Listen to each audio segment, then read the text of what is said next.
Olá pessoal, boa noite. Hoje é terça-feira, dia 18 de julho. Vamos lá. É, Eu acho que acertei em duas coisas que eu vou falar aqui. A primeira, o tal casal bolsonarista lá de Santa Bárbara do Oeste, interior de São Paulo, depois hoje a Polícia Federal e admite, porque eles primeiro estavam dizendo que não houve nada, mal entendido, parece que foram outros. Eu falei aqui ontem, né? Quando o cara começa a dizer que houve um mal entendido, é porque ele não é tão inocente assim. Porque se for inocente mesmo, diz: ó, não sou eu, vocês estão malucos, não falei nada, não fiz nada. Quando começa a dizer, não, foi um mal entendido, houve não, uma troca de ofensas, mas nada mais do que isso. Hoje na Polícia Federal, porque a Interpol já tem as imagens. Ainda não entendi por que não vieram para a Polícia Federal, porque isso aí não precisa vir, né, num avião. Isso hoje em dia faz assim, ó, e a imagem que está lá passa a estar aqui. Ainda não entendi, mas enfim. Mas o que dizem é que a Interpol já tem as imagens e já há mensagens vindas da Itália de que efetivamente as primeiras imagens, né, ou as imagens mostram que o Alexandre de Moraes está falando a verdade quando eles foram, a ele e a família, abordados de forma grosseira, intempestiva não, mas grosseira, indevida e agressiva por estes três cidadãos, um casal e um outro cara lá que até agora não entendi direito o que é aquele cara, mas tudo bem. E o casal hoje já admite que pode ser que a gente tenha empurrado o filho do Alexandre de Moraes com o braço, ou seja, já está bem perto da denúncia. A denúncia é que eles foram ofendidos, o Alexandre foi chamado de comunista, bandido, será mais o quê? E que o filho dele, ao tentar interferir em defesa do pai, levou um tapa. Se levou ou não, a gente vai ver depois. Mas os caras já admitem que empurraram o filho com o braço. Então, tá perto a história. A Polícia Federal, e aí isso pode ser, mas bom, enfim, antes de falar da Polícia Federal, eu continuo com a minha tese de que isso não vai dar em nada mais sério. Porque assim, eu discordo, né, da atitude dos caras, acho que tem que ser reprimida, acho que tem que ser combatida, acho que tem que ir para cima desse povo, no mínimo mal educado, mas acho um exagero que tem gente falando que é um atentado à democracia, aí eu já acho um pouco exagerado, mas então por isso eu acho que não vai dar em muita coisa, né? Sei lá, uma indenização lá, uma multa, sei lá, uma coisa assim. Não vejo nada mais. Só que a Polícia Federal pediu e a presidente do STF, a Rosa Weber, permitiu, autorizou busca e apreensão na casa desses três. Eles sempre falam assim, nos endereços deles. Então, assim, se o cara tem uma empresa, vai lá na empresa, na casa. Se o cara tem casa na Serra, vai na casa da Serra, enfim. Mas eu não sei quantas casas estão sendo. Isso está rolando agora, tá? Estava rolando 4 e pouco da tarde, se bobear ainda está rolando até essa hora. E aí, gente, isso não é à toa. Isso não é só assim, porque o Alexandre de Moraes está bravinho, e aí a Polícia Federal pediu, e aí a Rosa Weber autorizou e tal. Normalmente, eu vou falar normalmente, porque tem vezes que não se confirma, tá? Normalmente, quando há esse pedido e quando é autorizado, porque veja bem, a Polícia Federal pede e aponta razões para pedir, aponta motivações para estar pedindo aquilo. E lá, nesse caso, a presidente do STF avalia se aquelas razões são corretas, se aquelas razões são realmente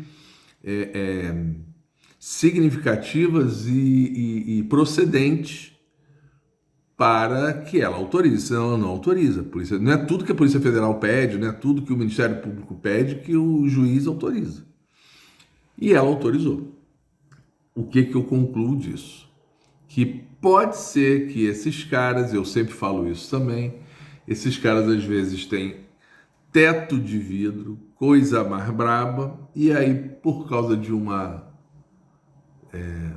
tentativa de hostilizar alguém, ou se mostrar muito machão, muito, é assim mesmo, comigo é assim, tem, de novo, né? Tem lá aqueles caras do MBL que continuam dizendo, fomos lá de novo, ninguém apareceu pra gente dar porrada, tal. Tem essas coisas, esses caras assim meio, até a hora que cai do cavalo. E, de repente, no que chamaram atenção para esses nomes, a Polícia Federal pode ter pego alguma coisa. E aí pediu a busca e apreensão. E aí, então, se a busca e apreensão, vocês sabem, né? São documentos, tudo que eles acham que possa ser útil e que possa ter relação com o caso. Documentos, computadores, celulares, ou seja, se essas pessoas, além de terem ofendido ou agredido lá o filho do Alexandre de Moraes, lá em Roma. Mas se além disso, eles estão metidos com golpismo, com o 8 de janeiro, aí pega muito mais, porque aí faz uma correlação, porque o que eles estão tentando dizer, e eu vou falar aqui já o que o advogado deles fez. O que eles estão tentando dizer? Não, isso não tem nada de político. Foi lá na hora lá teve um bate-boca. Mas assim, um bate-boca como você tem ali na esquina, com o guardador de carro, sei lá. Não tem nada, não tem motivação política.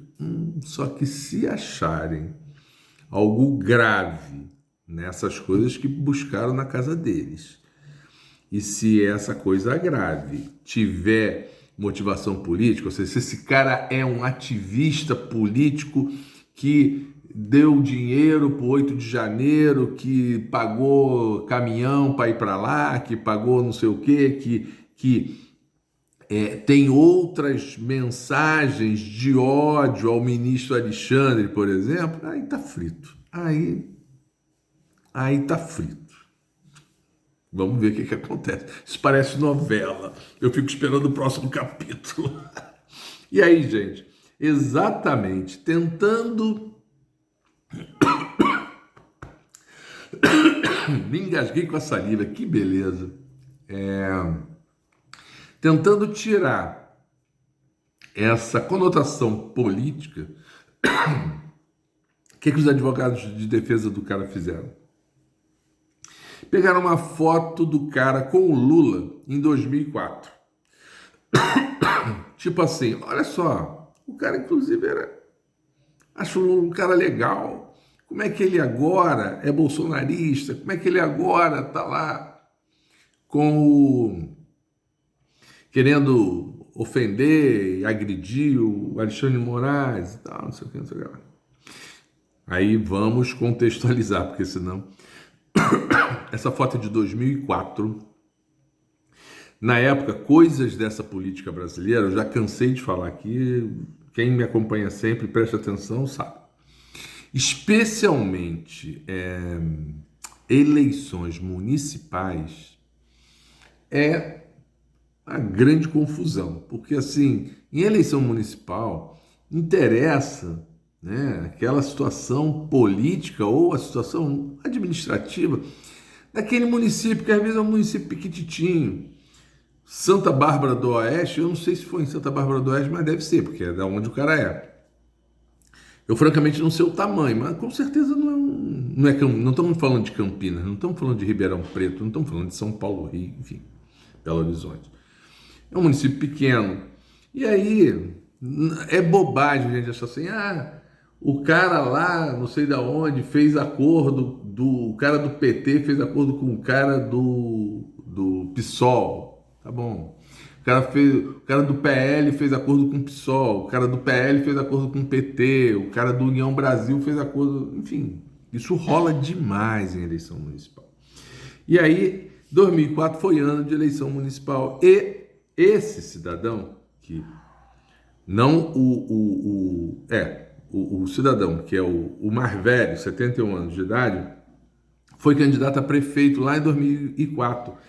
E o vice era um cara do PT lá do município. E aí, isso é também super normal, o Lula era presidente da República nessa época, lembre-se disso. É super normal fazer aqueles folhetins que hoje nem existem mais praticamente, hoje é tudo pela internet,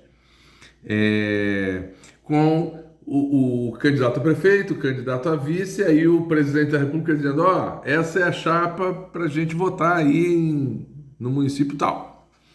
É isso. E aí os caras pegaram isso, e aí a imprensa está dando uma importância, isso é uma coisa mais... Isso aí é uma bobagem. Eu já cansei de falar aqui, falo isso inclusive em relação a Bolsonaro e a outros.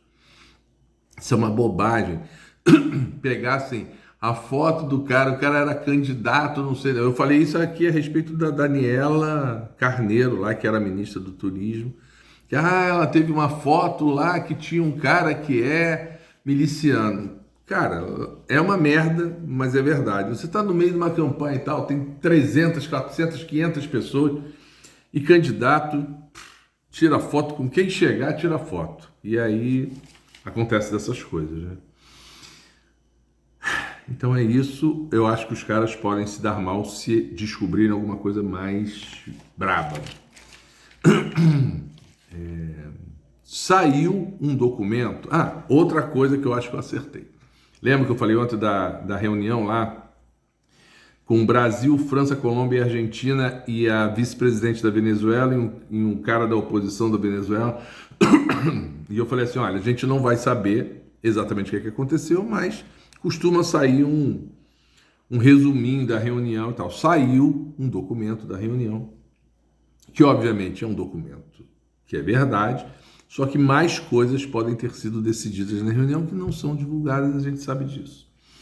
Esse documento diz que Brasil, França, Colômbia e Argentina, e aí, esses países representam os outros, porque você não vai botar 60 numa reunião dessa. Esses países têm delegação dos outros, que estão participando lá do encontro, dizendo o seguinte, que oposição e governo na Venezuela tem que se entender, as eleições têm que ser livres, têm que ser legítimas, tem que permitir observadores internacionais, né, nas eleições, e tudo isso ocorrendo direitinho, bacaninha, tem que haver o fim de todas as sanções econômicas, políticas, de que ordem for, contra a Venezuela, incluindo os Estados Unidos. Aí eu quero chamar a atenção que, como esse encontro é daquele grupo de países da América Latina e do Caribe e europeus, os Estados Unidos não estão participando dessa reunião, dessa cúpula. Só que todo mundo sabe que a maioria dos embargos e tal são feitos pelos Estados Unidos. E aí é o seguinte, olha só, inclusive os Estados Unidos têm que levantar todas as sanções contra a Venezuela.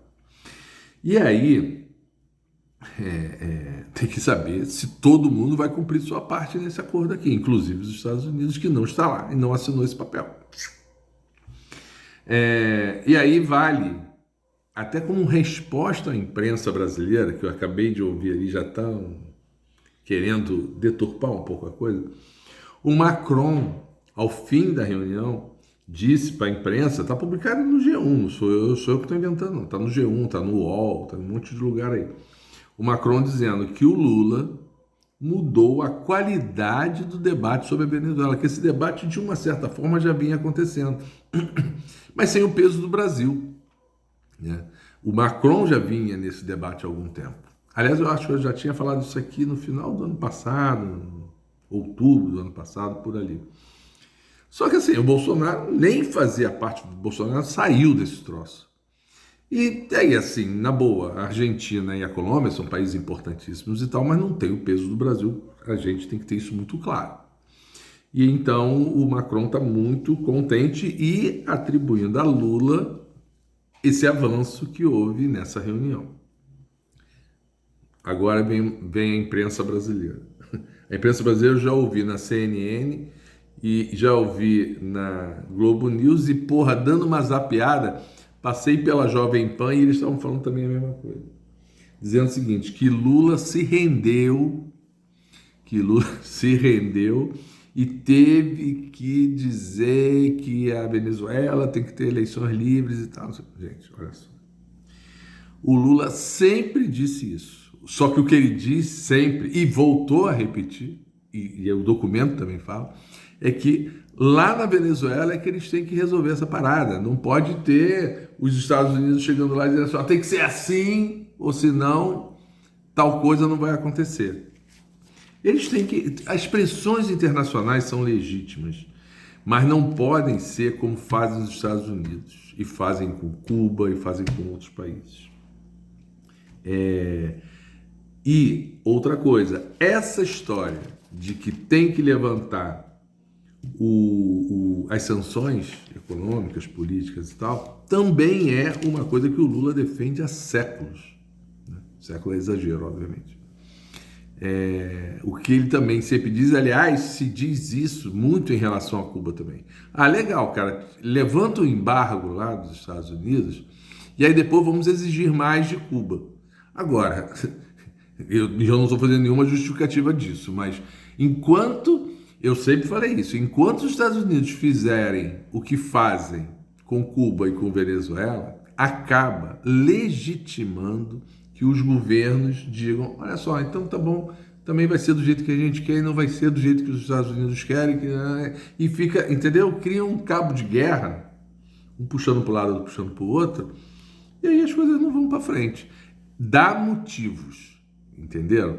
Dá discurso para que os caras, então vai ficar do jeito que está, não vamos mudar nada, vai ficar assim.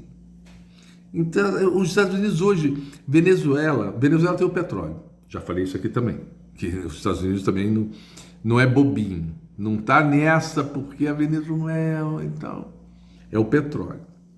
E Cuba é uma questão política de que eles sempre acharam que Cuba ali está muito perto de Miami, então que aí pode ser um centro de terrorismo e que a Rússia e que... Hoje em dia a gente não tem... A Rússia pode ser um problema sim, mas aí também tem a ver com a guerra lá da Ucrânia que eles estão metidos, entendeu?